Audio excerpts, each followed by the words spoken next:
부모님이 세상을 떠난 슬픔이 채 가시기도 전에 상속재산을 두고 분쟁이 일어난다면 마음이 더욱 아플 텐데요.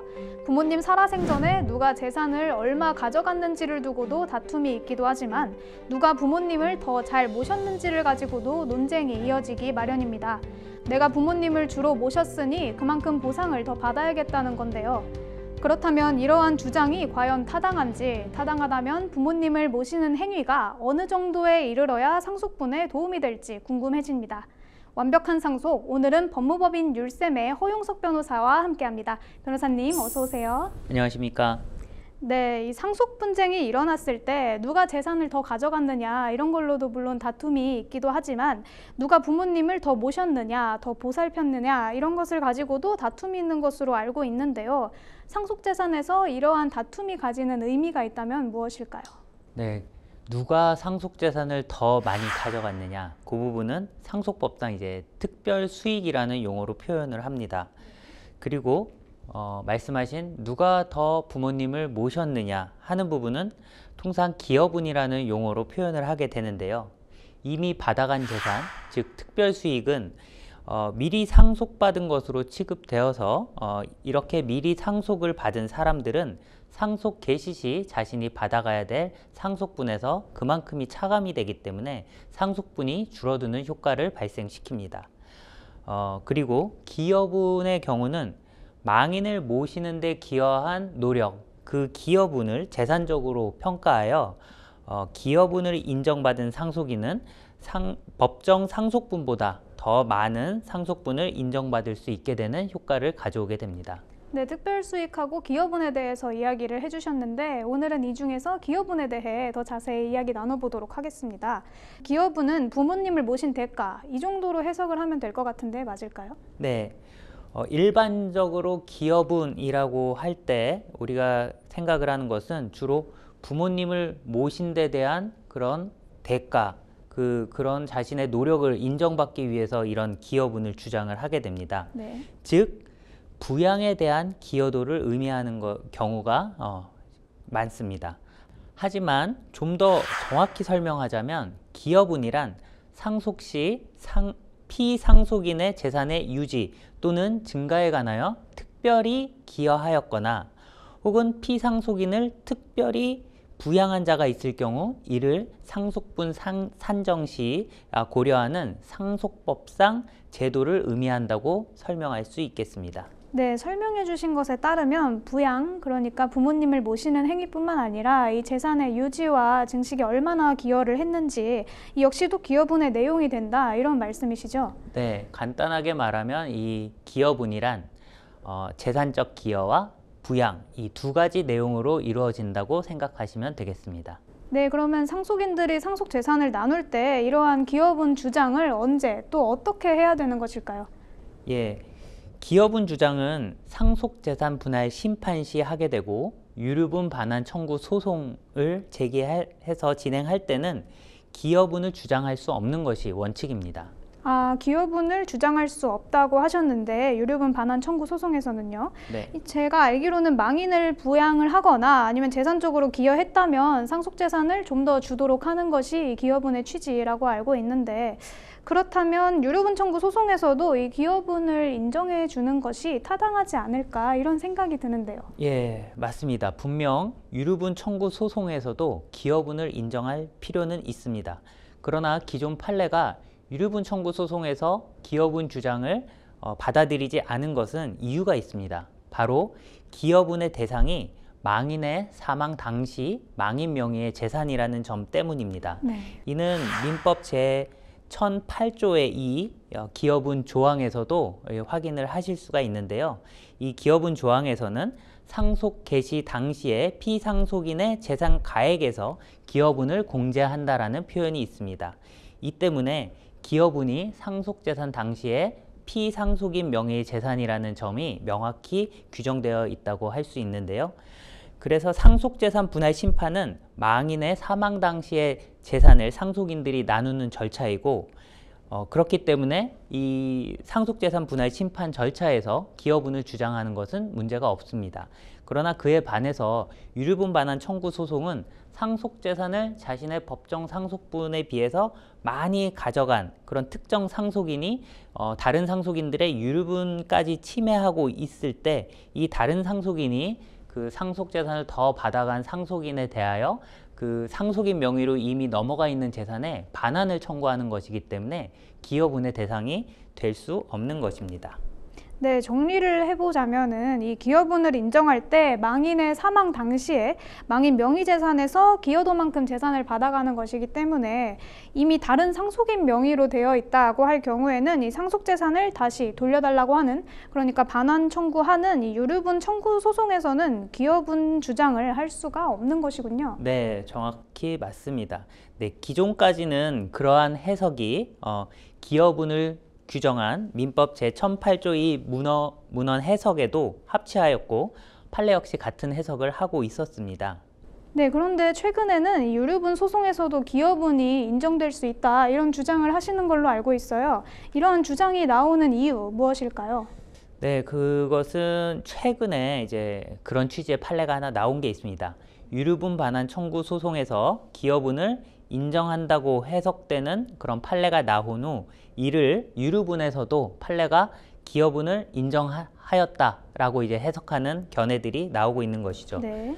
그러나 역시 앞서 말씀드린 민법 조문상 기여분은 망인의 사망 당시의 재산을 대상으로 하는 것이기 때문에 해당 판례가 유류분 청구 소송에서 기여분을 정면으로 인정하였다고 보기는 어려운 점도 있습니다. 그러나 분명 기여분을 인정하는 것과 유사한 결론을 도출해냈다라는 점에 있어서는 이론의 여지가 없을 것입니다. 네, 유류분에서 기여분을 인정하는 듯한 판례가 나왔다고 하셔서 이 판례가 좀 궁금해지는데요. 잠깐 소개를 해주실 수 있을까요? 네, 이 판례는 2022년도에 이제 대법원 판례인데요. 사건 번호는 2021-230083 판결에서 유류분 청구 소송에서 기여분을 인정하는 취지의 판시를 한 것입니다. 해당 판시에서 법원은 기여분이 있는 상속인에게 망인이 그 대가의 의미로 증여를 한 것이라면 이는 특별수익, 즉 상속분의 성급이라고 볼 수는 없어서 특별수익에서 제외하여야 한다고 판시를 했습니다. 쉽게 설명을 드리면 부모님이 생전에 자식이 부모님에 대해서 어떤 일을 해드리고 부모님이 그 대가로 어떤 대가로 금전을 지급했다.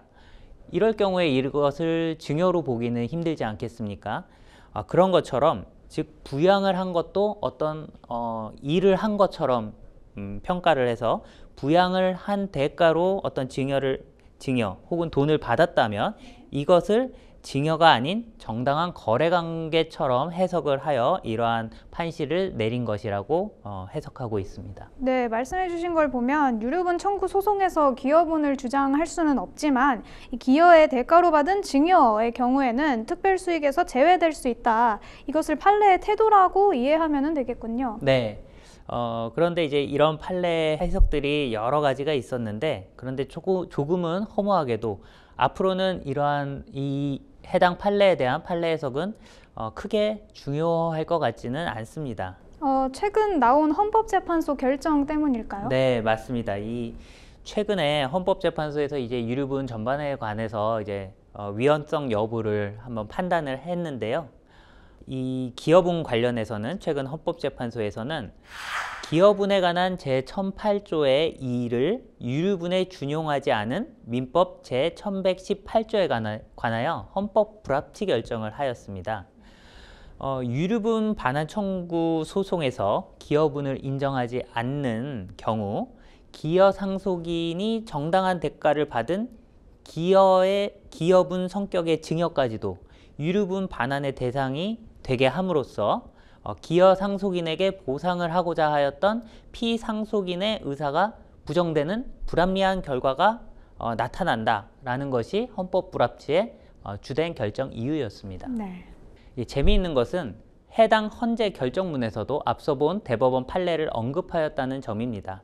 해당 대법원 판례로 인하여 기여 상속인이 자신의 기여에 대한 대가로 피상속인으로부터 증여를 받은 경우 해당 증여가 유류분 산정의 기초재산에서 제외될 수 있는 가능성은 이제 열렸다라고 평가를 하기는 했습니다. 다만 해당 판결만으로는 기여분에 관한 민법 1008조의 2를 유류분에 준용하는 효과를 거두었다고 평가하기는 어렵다고 하면서 2025년 12월 31일까지 이에 대한 보완 입법을 하라는 취지로 헌법 불합치 결정을 하였습니다.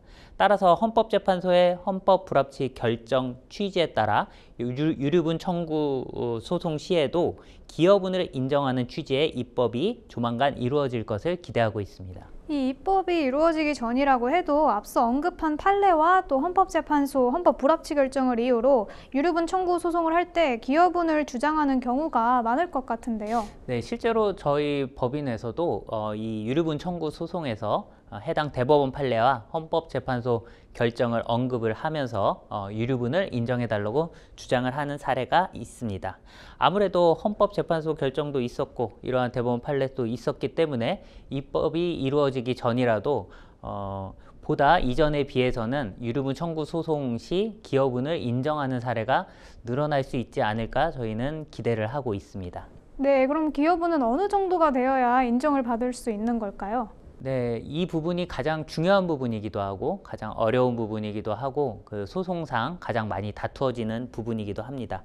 기여가 어느 정도에 이르러야 기여분이 인정된다고 구체적인 규정을 민법이 두고 있지는 않습니다. 단지 특별한 부양 혹은 특별한 기여라고 추상적인 표현을 하고 있을 뿐입니다.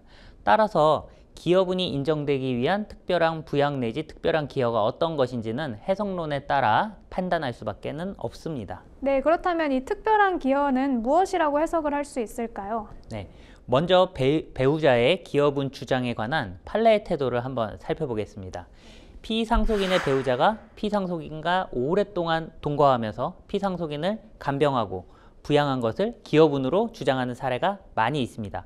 그러나 판례는 민법상 배우자는 상호 동거 그리고 부양 의무가 존재하기 때문에 단순히 배우자와 오랫동안 동거하였거나 오랫동안 간병하고 부양하였다는 이유만으로 이것을 특별한 부양이라고 볼 수 없고 이것은 민법상 부양 의무를 이행한 것이기 때문에 일반적 부양이다. 따라서 기여분이 될 수 없다라고 판단을 하고 있습니다. 이러한 판례의 태도를 따를 때는 배우자의 경우에는 특별한 부양을 이유로 기여분을 인정받기 위해서는 굉장히 높은 강도의 간호, 병간호 혹은 그런 병간호에 들어가는 많은 시간과 비용 등이 입증되고 이것이 인정받아야 될 것입니다. 네, 그럼 같은 원리로 자식들이 부모님을 부양하는 경우도 법상 의무이기 때문에 기여분을 인정받기가 어려울까요? 예, 판례는 성년인 자식의 경우는 이제 배우자와는 조금 다르게 보고 있습니다. 성년인 자식의 경우도 민법상 직계혈족으로서의 부양 의무가 존재하기는 합니다. 하지만 판례는 이러한 성년 자식의 부양 의무는 생활에 여유가 있음을 전제로 하는 2차적 부양 의무라고 해석을 하고 있습니다. 따라서 성년인 자식이 부모님을 오랜 기간 동거하면서 부양한 경우에는 배우자의 경우에 비해서는 특별한 기여로 인정받을 가능성이 높아진다고 볼 수 있겠습니다.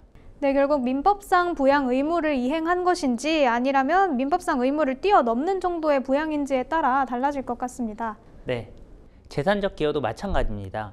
부부가 공동생활을 하면서 서로 재산의 유지 증가에 힘쓴 것을 특별한 재산적 기여를 보는 것에 대해서는 조금 엄격할 것이고 반면에 자식들이 부모님의 재산의 유지 증식에 기여한 경우에는 보다 특별한 재산적 기여로 볼 가능성이 높아질 수 있을 것입니다. 네, 오늘은 상속 분쟁에 있어서 문제되는 기여분에 관해 자세히 살펴보는 시간을 가졌습니다. 오랜 시간 수고해 주신 허용석 변호사님 감사합니다.